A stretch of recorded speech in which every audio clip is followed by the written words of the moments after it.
There we go.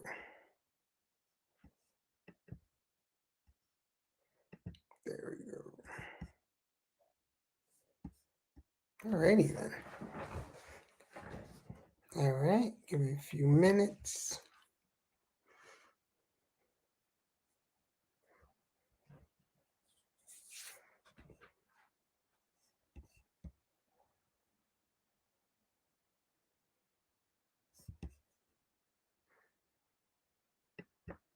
Now, I wonder if we can share the screen in both.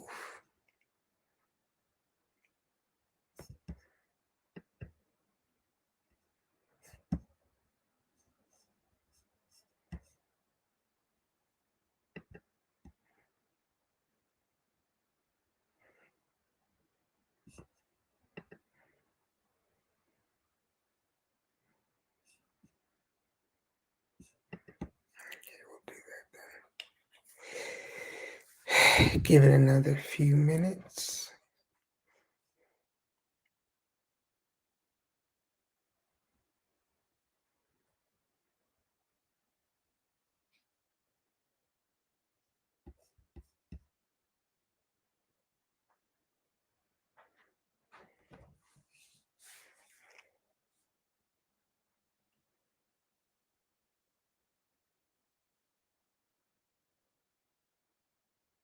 Trying to see if I can split this screen.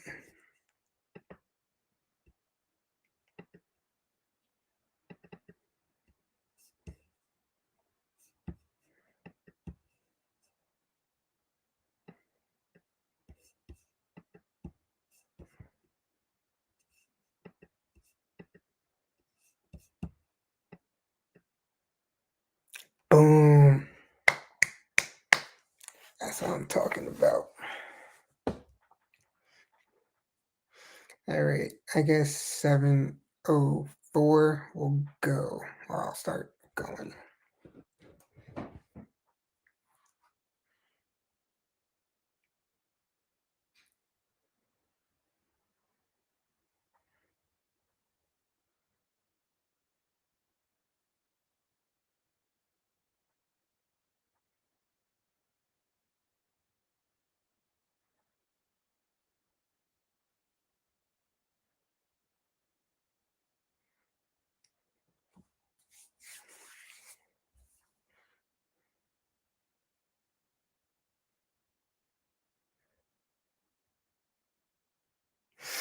All right, so I'm going to start.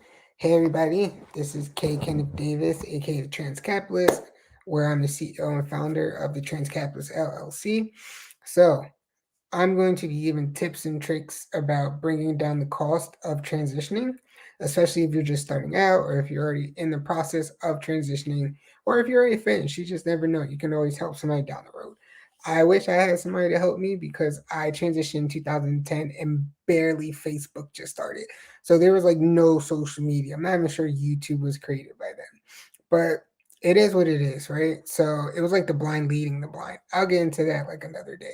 But I do want to go down the list and help and give some tips and tricks of how like you can make it easier on yourself in order to pay for your transition, which is the most important part because it's the most crucial part because no money, no transition. That's it. So let's go down it. So I created this list that was my checklist when I was transitioning way back then. And I was able to write down the cost of these ahead of time so I can start saving. Like I did get a job, I was working. Was I misgendered at that job? Yes, I was, just because I was like not passable. I was in between of transitioning. And I didn't care because I knew that once I got all the money to pay for all of these expenses, I was gone, like deuces. Like they'll never ever see me again in life. And that's what I literally did because I haven't seen these people ever again. And I'm okay with that. So I know you want to get to it. So let's hop right into it. So the first one on the list is the name change court fee. Mind you, all of this is in the area of 2000, no, in New York. I'm sorry. The location that I am in is in New York, and this is what the cost would be. Mind you, this is different from New York City. So, the name change court fee, to give you the tip, if you have any friends who are in like law school or if you have professors who are lawyers or anybody, a family friend or anybody that you know that you can trust and they're willing to help you, please go to them and let them fill out the court documents for you. You just provide the information they need to fill it in because it can get confusing. It is a lot of like legal jargon. You don't want to mess it up because then they'll send back the application. You'll probably have to pay the fee again. So since this was in New York State and not New York City, the fee was $210. What I literally did was break that up into like fifths and just waited until I can save. Like I would put down like 20 away. I will put down like other 25 away. Just doing those within itself was able to help me build up to pay the 210. Now, I will say, depending on your state, and I think this happened in New York too. I didn't know until after I filed that when you file your court papers for your name change, some states do have a fee waiver if you're unable to afford it. And so if you apply for that as well, in addition to the application of changing your name, and you get it, that means $210 is gone. You don't have to worry about it. And all you got to do is probably do the publishing, which they don't tell you about either. And I did not put that in the price of this expense list yet, but just be mindful of that because, for example, always using New York State, for example, that as soon as my name change got approved, I had to publish it in some local paper, and I believe that cost me like $50. And it was like so little, small, and tiny, like you can barely see it. But I kept the clipping of it just to have proof. If anybody was to say like, "Oh, I didn't file the network thing," like, nah, like just hold on to the clip, have the proof, and then like your papers will go through. They'll be mailed to you. Save the copy that has the seal on it. This is very important because some agencies, such as Social Security, they'll ask to see the official document with the seal on it, not a carbon copy. So please be mindful of that. Let's go down to the passport fee. Now, I put down the passport fee just because at the time I was transitioning in New York State, you had to have both top and bottom surgery in order to change the gender marker on your birth certificate. I, of course, did not have money for both like that, so I was kind of SOL. But when I went to Callan Lord, a great clinic in New York City, they said like if you just file for the passport, which is very easier than changing the gender marker on your birth certificate, you're able to use that in another form of identity. Because now, if you think about it, when you're filling out legal documents and they ask proof of person, it's literally either your passport or your birth certificate. Once I figured that out, I was like, okay, I'll save up the $130 to get the passport. And this made my life so much easier because then when it was time to change other things like social security card, my driver's license, anything of that nature, I had my passport to use. I did not have to go search for my birth certificate. I did not have to go through the process of meeting people who will probably judge me in order to change my birth certificate. Nah, fam, all you gotta do is send in the papers for a passport. They'll send it right back to you and done. Good to go. The second one is birth certificate gender change. Now, like I said, I was in 2010. It was hard as hell to do that. Now I believe it is coming much a little bit easier. So you should be able to change that for $55. Also, in New York City, they do have it at the same time. Of if you want to change your name and you can change your gender marker, it is a combined fee. I believe it will still be around $55, but mind you, this is if you live in New York City. This is why I want to warn you to always check your state laws. It takes a quick Google and go into your state government website, ask them about name change and gender marker changes. They will tell you what you need to do step by step and the fees that need to come with it. Next is going to the Social Security card. Believe it or not, Social Security cards are actually free now. And I'm very happy to hear that because back then I had to pay a fee. But as I was like doing my research now again, it was saying like, oh, all you need to do is go to the office, bring in the name change documents with the seal, no copies, proof of identity, aka your passport. Once again, you keep seeing that. I'm saying there's a trick in there.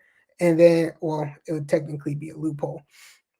But I just want to bring that to your attention. So, funny story when I went to change my social security card, I was put through hell in the beginning. So, I'm there, like following all the directions. I have the form filled out. I have my name change documents with the seal by the judge. I have my passport. I have like another proof of residence of like where I live and stuff like that. Tell me how.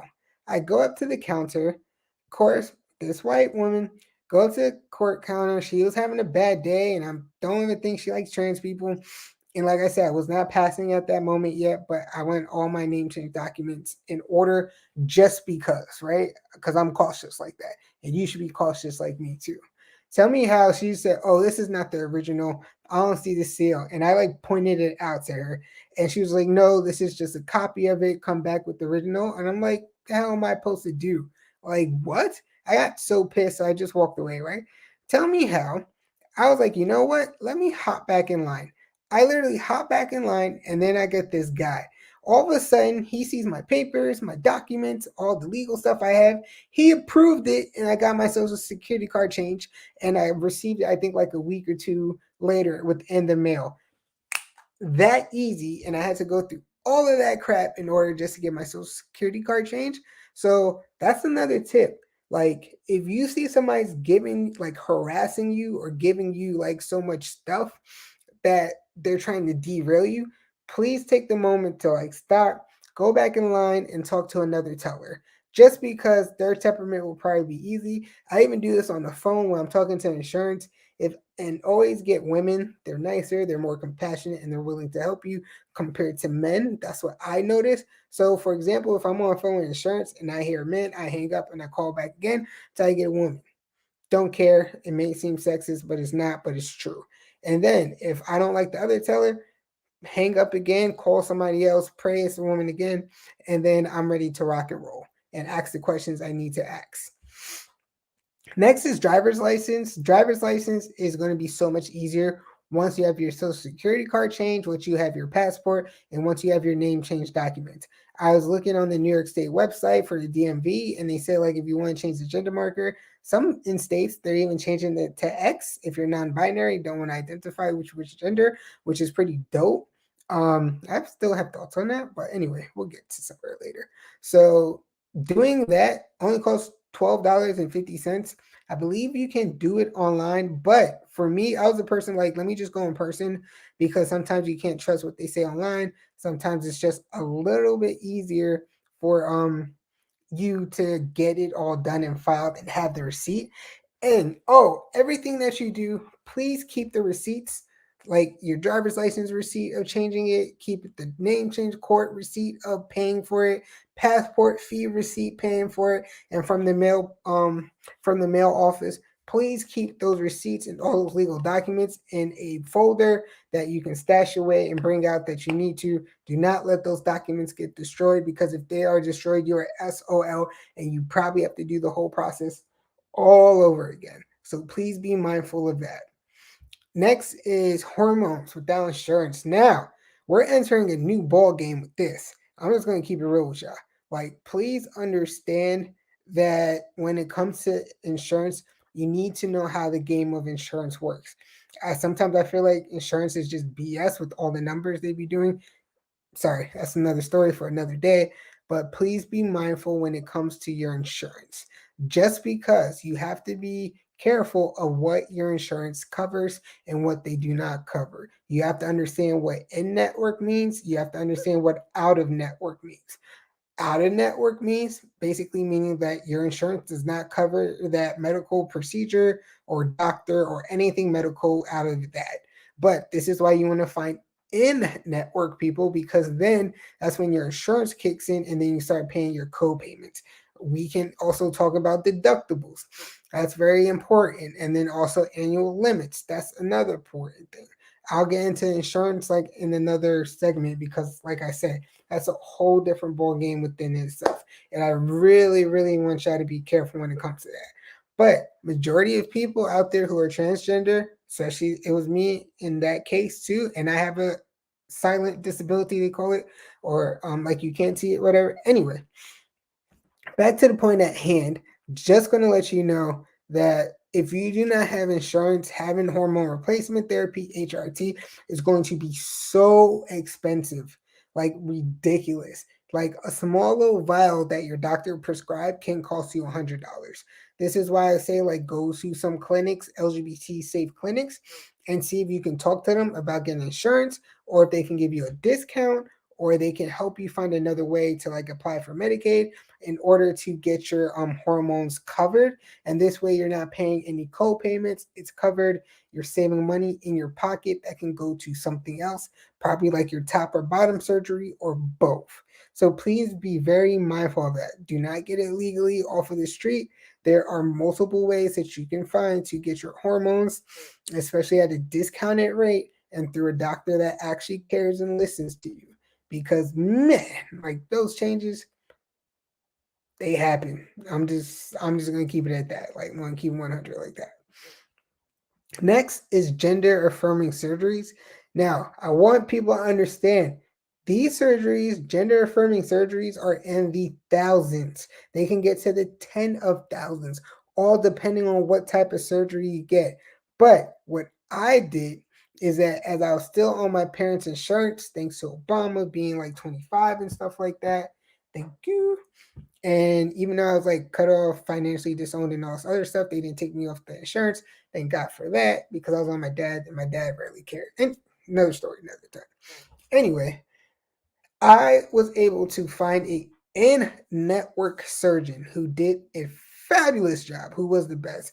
And this is why I said, like, when it comes to gender affirming surgeries, please take your time of picking out the surgeon. Please make sure that you see the results. Ask if they operated on people of color. Ask if you're key. Like, we can go into another video of that just as well. But the key I want you to understand is finding an in-network surgeon that takes your insurance, because then my copay became zero.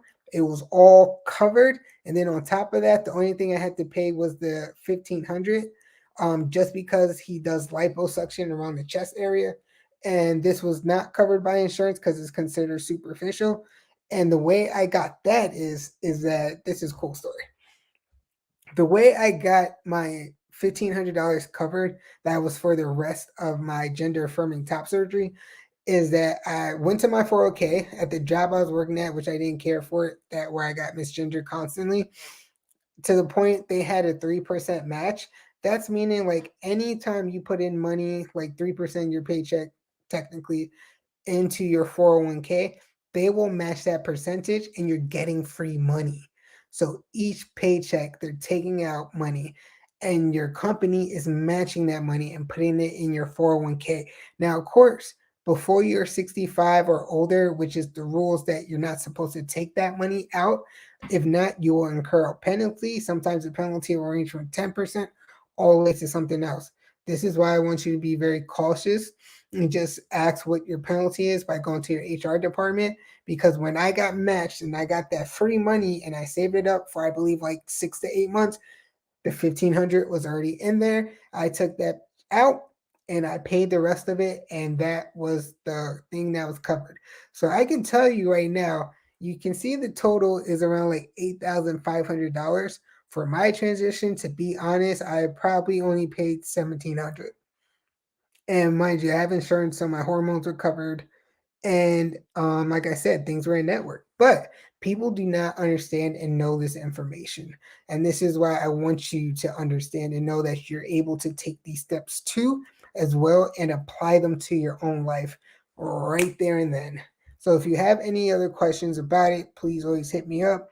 This is the Trans Capitalist, aka K. Kenneth Davis. Have fun. Let's have some fun together. That's a bad sign off. Luckily, nobody's here because I can just edit this out. But I will say, let me stop sharing the screen and going back to myself.